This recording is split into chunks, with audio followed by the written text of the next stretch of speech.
Shalom, tudo bem com você? Eu sou o Antônio e este é o canal da comunidade cristã Radavar. E nós estamos aqui para mais um estudo sobre a palavra de Deus. Amém? Vamos orar? Pai, nós te rogamos as bênçãos sobre este estudo, Senhor Deus. Rogamos que estenda sobre nós o seu manto de proteção e cada um que está para assistir esses estudos. Que nós tenhamos, Senhor Deus, o teu Espírito Santo falando aos nossos corações sobre a tua palavra e qual seja a tua boa, agradável e perfeita vontade para as nossas vidas. Nós te rogamos em nome do Senhor Jesus. Amém. Amém. Maravilha. Eu vou, obviamente, compartilhar a tela para a gente começar. Só um minutinho. Já vou.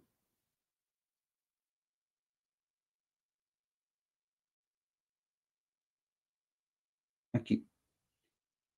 Pronto. A solenidade de Deus. Maravilha. Solenidades são as festas de Deus, né? As festas estabelecidas na Bíblia, estabelecidas na Torá. Deus definiu essas festas e disse que essas festas são dele, né? Nós vamos ver isso aqui. E elas estão registradas na Torá, no livro de Êxodo, no livro de Levítico, Números, Deuteronômio também tem registros dessas festas, dessas solenidades, que Deus chama de solenidades dele. E nós vamos falar um pouquinho sobre elas. Elas são algumas solenidades, e nós podemos ver também o Cristo falando, celebrando essas festas, né? Como a Pêssar, o Cristo fala também da festa de Shavuot, que é Pentecostes, lá no livro de Atos, né? Então, nós vamos falar sobre elas. Só que nós não vamos abordar todas as festas, claro, nós vamos simplesmente fazer alguns comentários a respeito delas, com base no livro de Levítico, capítulo 23. O capítulo 23 do livro de Levítico, ele traz ali algumas prescrições sobre essas festas. Né? E nós vamos tomar de base o versículo 4 desse capítulo 23, que é muito interessante, ele traz alguns detalhes interessantes. Veja aí, Levítico 23, 4 está escrito: estas são as solenidades do Senhor, as santas convocações, que convocareis ao seu tempo determinado. Maravilha. Deus deixa bem claro isso para Moisés. Ele está falando isso aqui para Moisés. Né? Deixa bem claro que estas são as solenidades do Senhor, as santas convocações, e também que tem o seu tempo determinado. Nós vamos tomar alguns pontos aqui para poder esclarecer o que a gente quer falar a respeito. Né? No versículo 4. O primeiro ponto que deixa assim bem evidente o texto do versículo é que as solenidades são do Senhor, são as solenidades de Deus. Vamos ler de novo. Estas são as solenidades do Senhor. Eu acho que mais claro do que isso é impossível. Ou seja, as festas, essas festas, Pêssar, Shavuot, pães ázimos, né? Shavuot, trombetas, Yom Kippur, solenidades de uma maneira geral, né? Sukkot, são solenidades de Deus, são solenidades do Senhor. Elas são santas convocações que convocareis a seu tempo determinado, conforme Levítico 23, quarto. 2 versículos antes, nesse capítulo 23, é muito interessante que Deus chega a ser um pouco mais enfático. Ele está falando para Moisés. O processo é sempre esse, né? Deus fala para Moisés e Moisés repete para o povo de Israel. Então ele diz assim, ó, em Levítico 23, 2: fala aos filhos de Israel e dize-lhes: as solenidades do Senhor que convocareis serão santas convocações. Estas são as minhas solenidades. Eu acho que Deus mais enfático disso daí não poderia ser para todos nós, né? Essas são as minhas solenidades. Deus deixa bem claro que estas solenidades são dele. Né? Eu acho que o princípio que gera tudo isso, o fato dele dizer que essas solenidades são dele, as festas são dele, eu acho que isso daí traz um princípio por trás que Paulo chegou a utilizar para poder falar sobre alguns outros assuntos na carta que ele escreveu aos Romanos.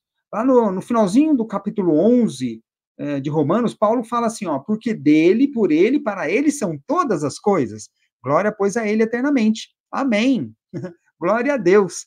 Por quê? Porque dele e por ele, para ele são todas as coisas, inclusive as festas. Ou seja, as solenidades são de Deus, são para Deus, e por ele são feitas todas as coisas. Amém?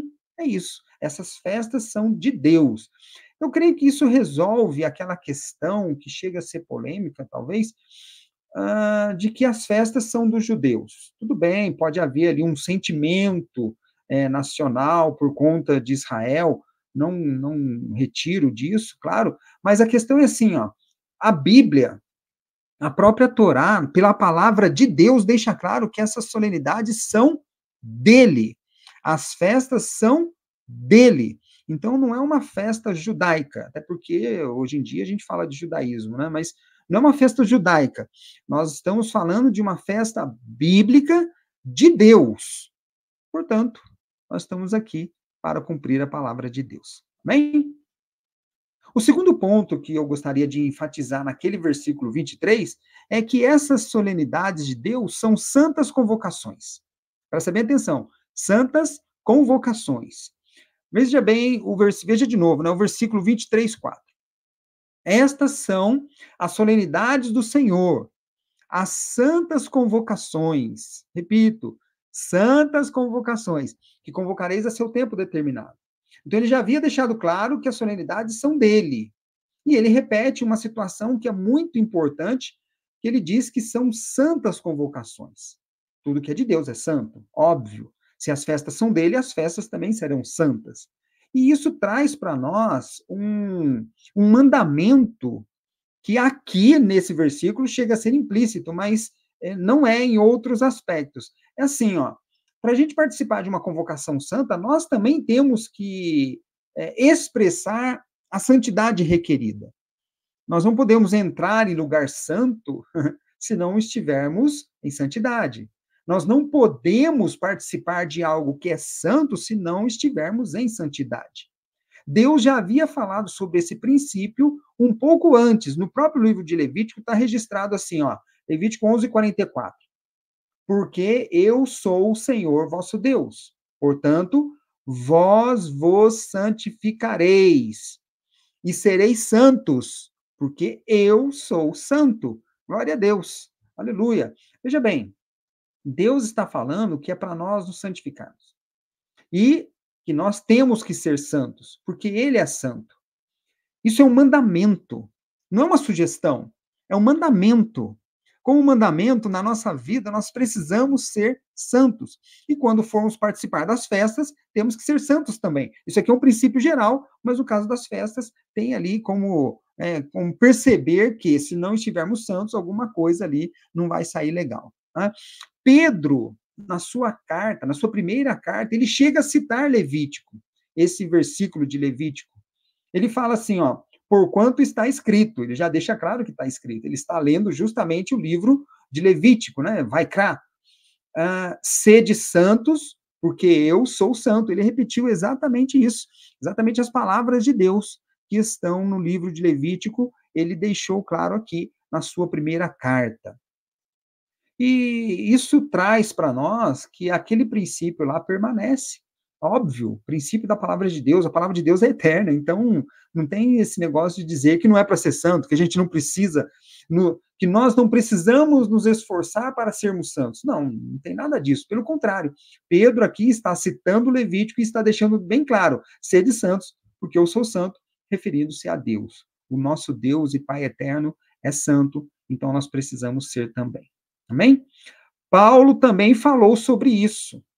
Quando Paulo estava se referindo, na primeira carta aos Coríntios, à própria ceia de Pêssar, ele chegou a falar sobre essa santidade de uma forma indireta. Vamos ver. Em 1 Coríntios 11:29, Paulo ele vem falando sobre a ceia, né, sobre o pão, sobre o vinho, e depois ele fala, porque o que come e bebe indignamente, come e bebe para a sua própria condenação, não discernindo o corpo do Senhor. Quando ele fala que a pessoa está ali comendo e bebendo, ele está falando que a pessoa está participando da Pêssar, porque o trecho ali de 1 Coríntios 11, a partir do versículo 23, ele está falando ali da Pêssar, justamente da última ceia de Pêssar que Cristo participou. Então, ele está falando sobre essa festa. E quando ele cita aqui come e bebe, ele está falando que a pessoa está participando. Porém, ele está dizendo, aquele que come indignamente, essa falta de dignidade é justamente a questão da pessoa não estar em santidade. Não é? Enquanto, então, por uma via é, indireta, ele está justamente dizendo que aquele que não é santo e vai participar da peça, ele come e bebe para a sua própria condenação.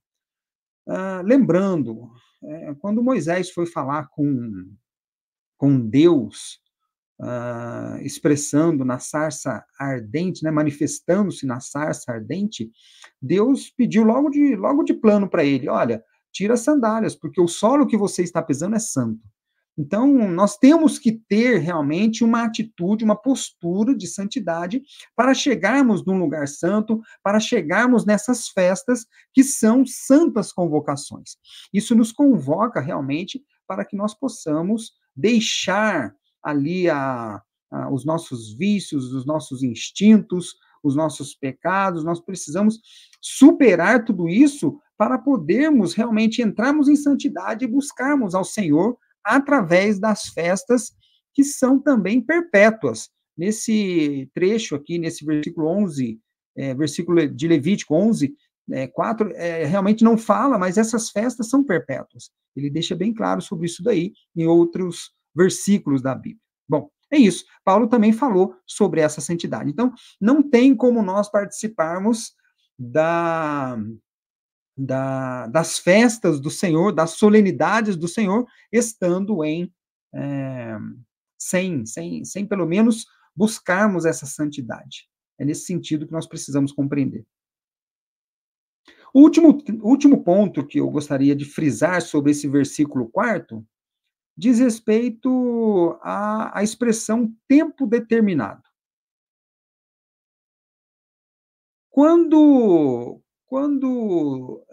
Deus falou lá em Levítico 11, perdão, em Levítico 23, versículo 4, em 11 ele fala de ser santo, claro, mas no 23, 4, ele fala que essas festas devem ser convocadas no seu tempo determinado. Quando ele fala de tempo determinado, ele está estabelecendo ali, vamos dizer assim, uma data. Na leitura da própria Torá, nós sabemos quais datas são. Por exemplo, na Pêssar, ela é o 14º para o 15º dia do primeiro mês. Né? Shavuot vem 50 dias depois. Trombetas é no primeiro dia do 7º mês, e por aí vai. Bem, em Êxodo 12, capítulo 12, versículo 2, Deus fala, este mesmo mês o será o princípio dos meses. Este vos será o primeiro dos meses do ano. Quando ele estabelece isso aqui, quando ele chega a falar isso daqui para Moisés e através de Moisés estabelecer para Israel, ele instrui que aquele ali será o primeiro mês do ano. Logo, nós temos um ano e aquele ali é o começo dele, é o primeiro dos meses do ano. Se aquele é o começo, nós estamos compreendendo que aqui Deus está estabelecendo um calendário, tem os meses, tem o ano. E nesse calendário tem um princípio, e esse princípio é estabelecido pelo próprio Deus. Quando a gente fala de primeiro dos meses e ano, nós estamos vendo ali um ciclo. E esse ciclo, ele é estabelecido a partir de uma certa configuração natural, uma configuração espiritual, e a partir dali os meses começam a ser contados. Os dias, os meses e os anos. Né? Então, Deus estabeleceu isso ali, nesse versículo 12, 2. E a partir desse estabelecimento, né, dessa definição, as festas são contadas. As festas, tanto festas quanto o calendário, um estabelece o outro. As configurações naturais, espirituais, estabelecem as festas, e elas, por sua vez, estão vinculadas. Portanto, o que nós podemos dizer a respeito disso é que, quando Deus estabeleceu o seu tempo determinado, ele estava exatamente estabelecendo uma data, e com essa data ele tem uma configuração espiritual, natural, que, através dela, Deus age no povo. Deus age na vida do ser humano. É nesse sentido. As festas são para ele, logicamente que ele quer nos resgatar. Então, ele usa isso para fazer a sua obra. Por exemplo, a Pêssar, no 14º para o 15º dia, aquilo ali tem uma configuração específica para a festa da Pêssar. Depois tem a festa de Shavuot, tem outra configuração específica. Cada festa tem a sua. E queira ou não, cada festa tem o seu tempo determinado. E é para fazer naquele tempo, não é para ficar mudando. Aliás, para que vai mudar, né? Deus estabeleceu assim.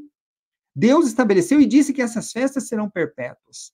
Nem o fato de cancelarmos as festas não pode, não poderia, né, pelo menos, não poderia. Por quê? Porque isso foi estabelecido a partir da vontade do Senhor para as nossas vidas. Nós vimos realmente que Cristo, né, a partir da leitura dos evangelhos, que Cristo participou. E existem momentos específicos em que ele realmente executou a obra, executou a palavra de Deus. Aquilo que Deus mandou que ele fizesse, ele fez no momento certo. Tudo, né? Este é o tempo determinado, o tempo certo, com uma configuração certa, que permite com que as coisas aconteçam em nossas vidas.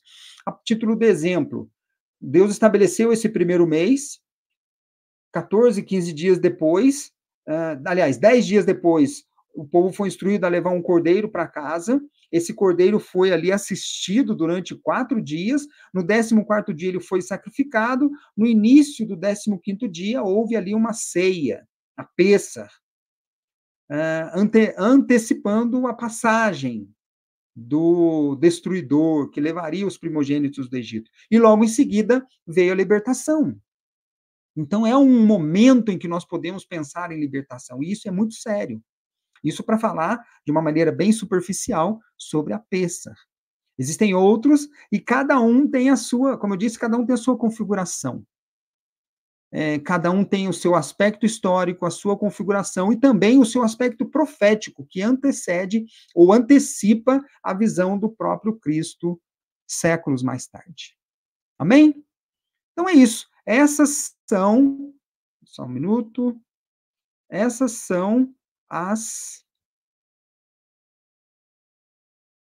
essas são as solenidades do Senhor. E, como eu disse, não falamos especificamente sobre elas, mas esses pontos foram muito importantes. São solenidades de Deus, são santas convocações, são solenidades santas, que exige também de nós, e, obviamente, ela tem o seu tempo determinado, que é para ser feito naquele momento, naquela ocasião, em que uma configuração natural e espiritual facilita o ambiente ou a atmosfera daquela ocasião. Não é mesmo? É nisso. E por isso, como nós vimos, né, o Cristo participando da Pêssar, o Cristo falando sobre Shavuot, né, sobre Pentecostes, também nós vemos os discípulos, né, os apóstolos, posteriormente, cumprindo as festas. Então, Cristo é um exemplo para nós. É impossível dizer que aquilo que ele fez, nós não podemos fazer. Não tem sentido isso. Ele é o Messias que veio trazer a palavra de Deus, e a gente não pode dizer que aquilo que ele fez, nós não podemos fazer, não é para nós. Não tem sentido isso. Não tem sentido. Então, por isso, nós praticamos, nós celebramos as solenidades do Senhor. Amém? É isso. Que Deus esteja com você. Uma ótima semana. Fica com Deus. Shalom.